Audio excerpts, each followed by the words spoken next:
everyone, it's Salome speaking. I thought I'd make you a little video about what's been happening with Pick n Pay over the last year instead of our usual meeting.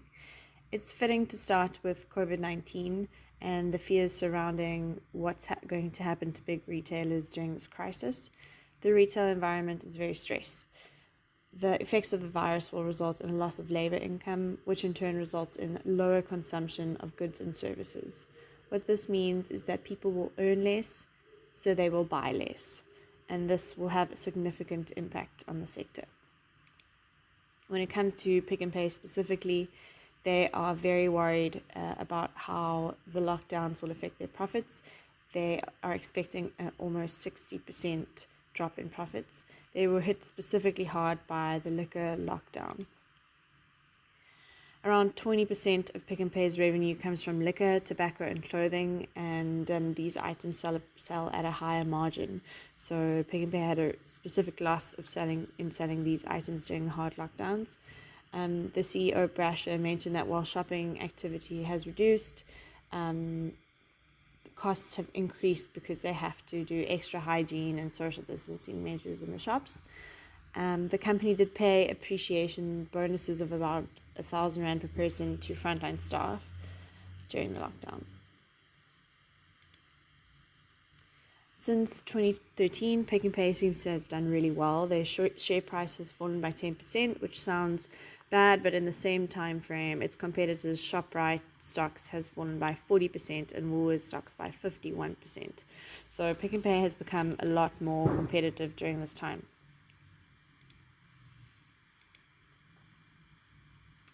In March of this year, Pick n Pay operated 794 company-owned stores, 774 franchise stores, 298 Boxer stores, and 241 clothing stores. That's 1,925 stores in total. Most of these stores, more specifically 1,647 of these stores, are in South Africa, and from March 2019 to March 2020, the company closed around 30 stores in South Africa and opened a total of 80 new stores. This was mostly clothing stores. 32 of these stores were clothing stores. We can see here which stores have closed and which have opened. Pick n Pay closed quite a few supermarkets, but then again they opened quite a few Boxer stores and specifically clothing stores. Here's a little map. Pick n Pay has often mentioned a future expansion opportunity in Nigeria, but this does not seem to be happening. They operate in 7 countries: Zambia, Zimbabwe, Botswana, Namibia, Eswatini, Lesotho, and South Africa. Since 2013, over the last 7 years, Pick n Pay has grown its store footprint very significantly. Company-owned stores have increased by 374 stores, which is a growth of 89%, and franchise stores have increased by 83%. Boxer stores seem to be a big investment for Pick n Pay. They've grown by almost 100%, and clothing stores have grown by 170%. So Pick n Pay is really getting into the Boxer and clothing markets more and more. Pick n Pay has specifically grown its smaller stores, also with a focus on convenience, and it's also growing its online offering. The Boxer brand is aimed specifically at the lower end of the market, and the brand has allowed Pick n Pay entry into the ShopRite market share and provides competition in the space. In terms of revenue for 2020, over the course of this year, Pick n Pay reduced their revenue by around 1.3%, which sounds small, but this amounts to 1.1 billion rand. It's the first time in 10 years since we've been recording data for Pick n Pay that they've seen a decline in revenue.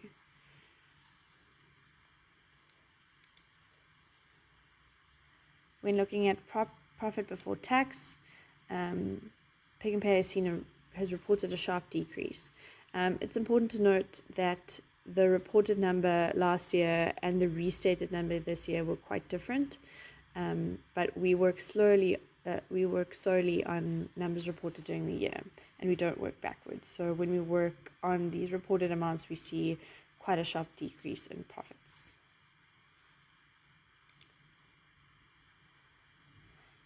Deloitte has published its annual Global Powers of Retail report for 2020, and it ranks the 250 biggest retail groups across the world, and this includes 4 from South Africa.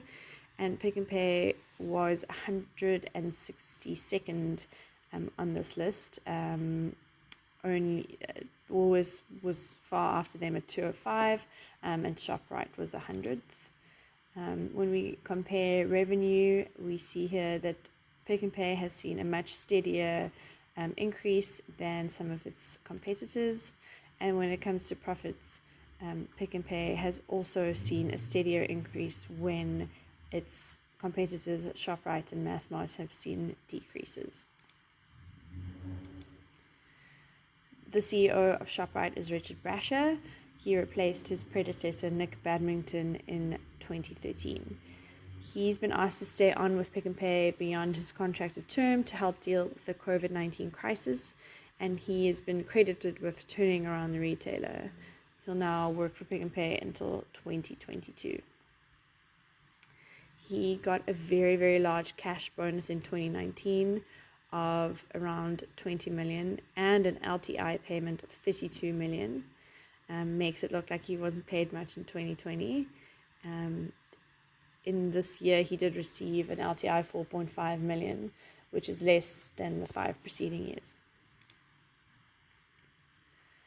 He's been receiving a lot of very large LTI payments, and these range from around 11 million to 32 million. And over the last 5 years, his annual total remuneration was on average 54 million rand per year. When we look at executive salary and total remuneration averages over the last 4 years, we see a very steep increase in 2019 due to those LTIs received by Brasher, and then a sharp decline again in 2020. Non-executive director total remuneration over the last 4 years here, a steady increase. Over the last year, it went up by around 9%. When it comes to workers, we see that retail is still the biggest employer in South Africa.